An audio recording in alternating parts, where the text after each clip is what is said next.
Hello friends, આજે આપણે બનાવીશું રીંગણાનો ઓળો અને બાજરાના રોટલા. તો પહેલાં આપણે સૌપ્રથમ ઓળો બનાવીશું. એના માટે મેં અહીંયા ઓળાના જે રીંગણા આવે છે એ લીધા છે, લીલી ડુંગળી લીધી છે ને ટમેટાં લીધા છે. તો સૌપ્રથમ આપણે રીંગણાને શેકી લઈશું. જે આપણે કાપો મારી અને પહેલાં હું કાપો મારીને બતાવું છું તમને. તો આપણે એની અંદર આમાં કટ કરીશું, જેથી કરીને આપણે જોઈ શકીએ કે રીંગણ સડેલું નથી ને એકદમ સરસ છે. હવે આપણે તેમાં તેલ લગાડીશું, જેથી કરીને આપણી છાલ આસાનીથી ઉતરી જાય. તો આ રીતના આપણે તેલ લગાડી ગેસ ચાલુ કરીને રીંગણને શેકવા મૂકી દઈશું. આ રીતે રીંગણ શેકાય ત્યાં સુધી આપણે લીલી ડુંગળી ને ટમેટાને સમારી લઈશું. આ રીતના રીંગણને હલાવતું રહેવાનું, ફેરવતું રહેવાનું, જેથી કરીને બધી બાજુથી સરસ શેકાઈ જાય. મેં અહીંયા 2 ગેસના ચૂલા ઉપર રીંગણ મૂકી દીધા છે શેકવા.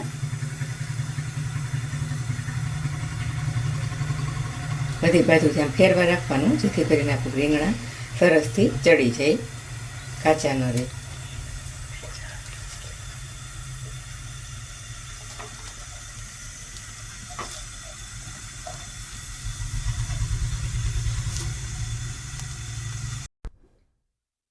આ રીતે આપણા રીંગણા શેકાઈ ગયા છે. હવે હું એની છાલ કાઢી લઈશ.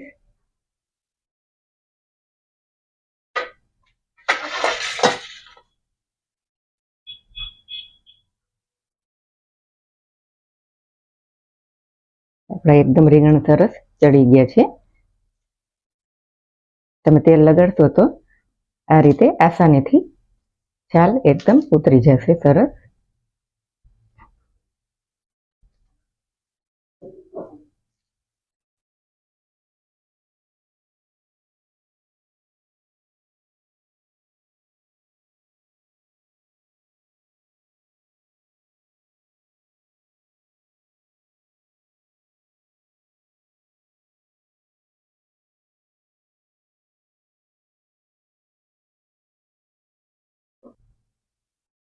આ રીતે મેં બધા રીંગણાની છાલ કાઢી લીધી છે. જોઈ શકો છો એકદમ સરસ કઢાઈ ગઈ છે. એવું લાગે તો તમે લોકો ધોઈ પણ શકો, પણ ધોવામાંથી થોડીક મોરસ પડી જાય છે, મીઠાશ ઓછી થઈ જાય છે, એટલે મેં અહીંયા ધોયા નથી. હવે હું એને કટ કરીશ. આ રીતે ચમચીની મદદથી હું બધાને સૂંધી નાખીશ.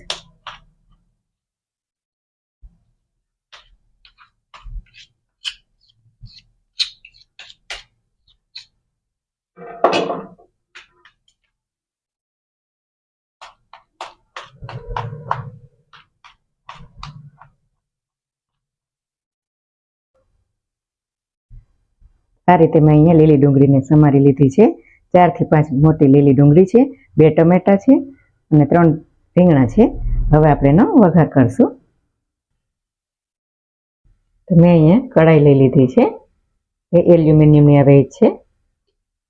હવે હું એમાં 4 થી 5 ચમચા જેટલું તેલ નાખીશ.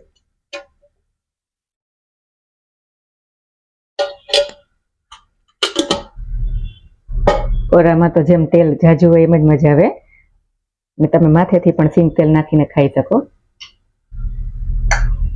એનો ટેસ્ટ ખૂબ જ સરસ આવે છે. તો આપણું તેલ થઈ ગયું, ચેક કરી લઈએ. હવે આપણું તેલ થઈ ગયું છે. આપણે એમાં જીરું નાખીશું. અડધી ચમચી જેટલું જીરું નાખ્યું છે. આપણું જીરું થઈ ગયું. હવે આપણે અડધી ચમચી જેટલું હિંગ નાખીશું. હવે તેમાં આપણે આપણા ડુંગળી નાખી દઈશું.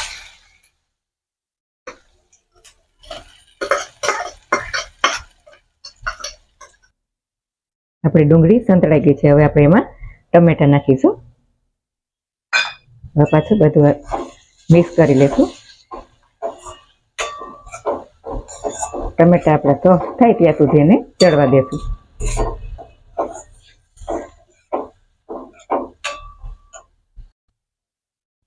તો આપણે ટમેટા એકદમ સરસ ચડી ગયા છે, સોફ્ટ થઈ ગયા છે. હવે આપણે એમાં બધા મસાલા કરશું. અહીંયા મેં સ્વાદ પ્રમાણે મીઠું લીધું છે, અડધી ચમચી જેટલી હળદર, બધું મિક્સ કરશું.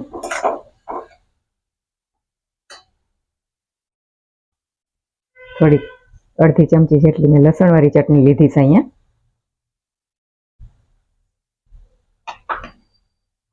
થોડી કોરી ભૂકી નાખીશું, 1 ચમચી જેટલી.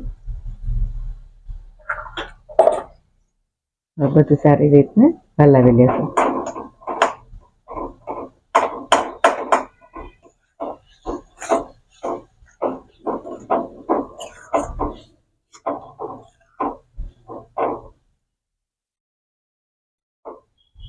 અહીંયા હું જરાક ટીપું પાણી નાખી, જેથી આપણી ચટણી લસણવાળી છે એ બધી ઓગળી જાય, મેલ્ટ થઈને એકદમ સરસ બધું મિક્સ થઈ જાય.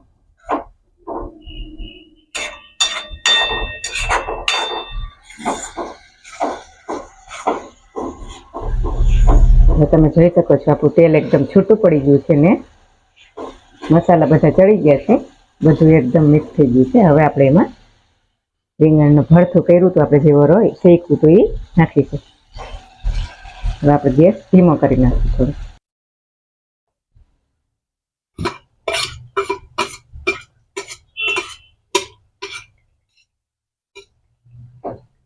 હવે આપણે બધું સારી રીતના મિક્સ કરીને હલાવી લેશું.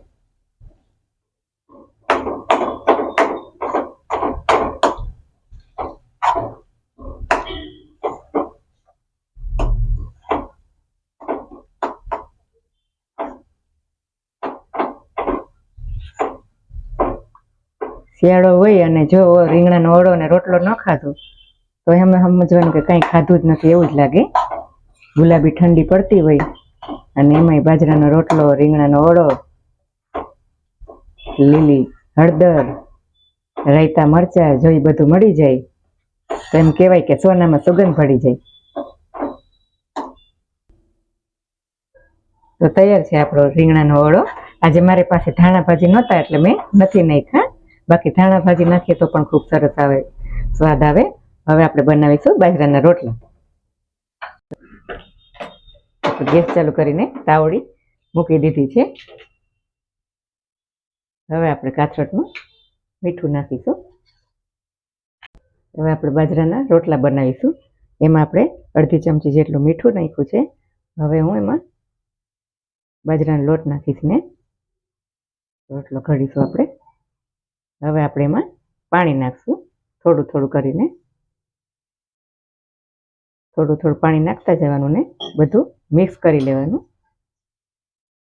આ રીતના આપણે હથેળીની મદદથી આપણે એને મસળશું. જેમ જોઈએ તેમ પાણી નાખવાનું, એકારે નહીં નાખી દેવાનું, નકર લોટ ઢીલો થઈ જાય.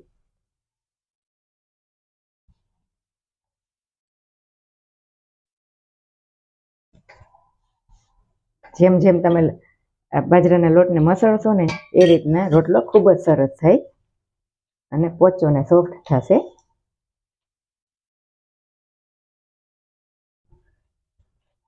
અહીંયા મેં એકારે બે રોટલાના લોટ બાંધ્યો છે.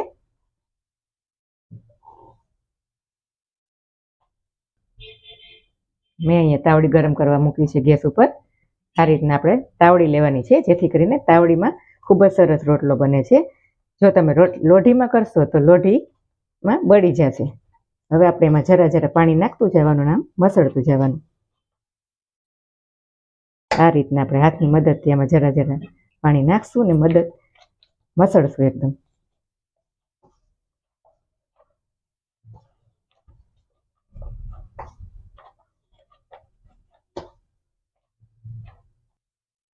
તો આ રીતના આપણે ગોળ ગોળ વાળીને એકદમ સરસ ગોટો બનાવી નાખશું. હવે આ રીતે આપણે બંને હાથમાં પાણી લગાડી લેશું, જેથી કરીને આપણો લોટ છે એ ચોટે નહીં. હવે આ રીતના બંને હાથની મદદથી થોડું થોડું પ્રેસ કરતું જવાનું. હવે આપણે એને ઢાંકણની જેમ આ રીતના આંગળીને અંગૂઠાની મદદથી ગોળ ગોળ વાળતું જવાનું. આ રીતના ધીમે ધીમે ફેરવતું જવાનું ને બે આંગળીને હથેળીની મદદથી આપણે પ્રેસ કરતું જવાનું. પછી આ રીતના આપણે આંગળીના અંગૂઠાની રીતના આપણે થોડું થોડું દબાવતો જવાનું, જેથી કરીને આપણી કોર જાડી ન રહી જાય, એકદમ પતલો રોટલો બને.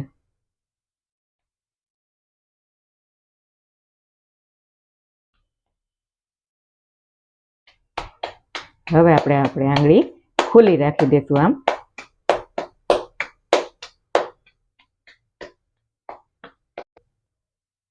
તો તમે જોઈ શકો છો આપણો એકદમ પતલો અને સરસ ગોળ રોટલો બની ગયો છે. હવે આપણે એમાં તાવડીમાં નાખી દઈશું. આપણી તાવડી પણ ગરમ થઈ ગઈ છે.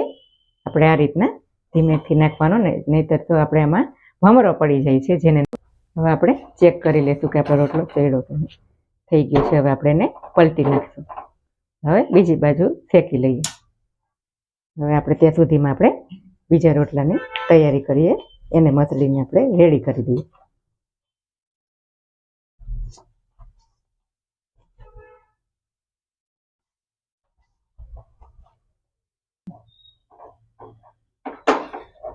બીજી સાઈડ પણ ચેક કરી લેશું. આ રીતના આપણે એને ફેરવતું જવાનું ને ધીમા તાપે ચડવા દેવાનું છે. આપણે એને ફેરવીને જોઈ લેવાનું, ચેક કરી લેવાનું, પલટતું જવાનું ને બીજી સાઈડ આપણે બીજો રોટલો પણ ઘડતું જવાનું છે.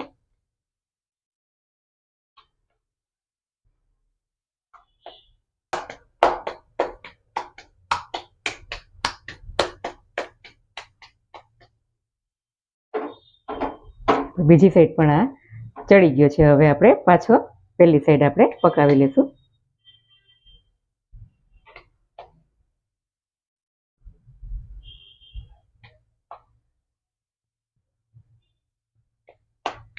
તમે જોઈ શકો છો કે આપણે એક રોટલો ચડી જાય ત્યાં સુધીમાં આપણે બીજો રોટલો પણ બની ગયો છે.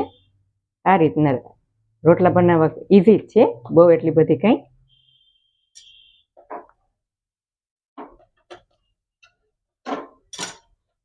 જો શકો છો આપણો રોટલો કેટલો ફૂલીને દડો થઈ ગયો છે. એકદમ સરસ રીતના ચડી ગયો છે. હવે આપણે એને નીચે ઉતારી લેશું ને બીજો રોટલો નાખી દેશું લોઢી તાવડીમાં.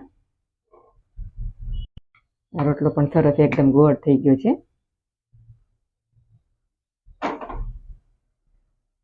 હવે આપણે આમાં ઘી લગાડી લેશું.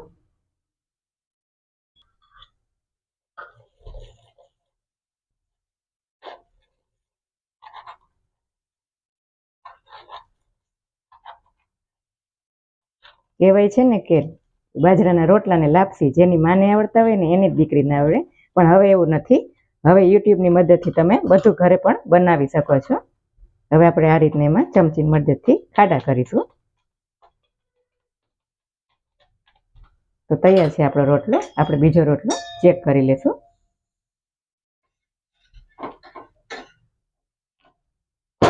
એ પણ ચડી ગયો છે એક સાઈડ. હવે આપણે બીજી સાઈડ પલટી લેશું. તો તૈયાર છે આપણે રીંગણાનો ઓળો અને બાજરાના રોટલા. હવે હું ઓળામાં માથેથી તેલ નાખીશું. આ રીતના આપણે તેલ નાખવાથી ખૂબ જ સરસ ટેસ્ટ આવશે. સાથે છે રાયતા લાલ મરચાં. તો તૈયાર છે આપણે રીંગણાનો ઓળો, બાજરાના રોટલા, રાયતા મરચાં. જો તમને મારી આ રેસીપી ગમી હોય તો લાઈક કરજો, શેર કરજો ને સબસ્ક્રાઈબ કરજો.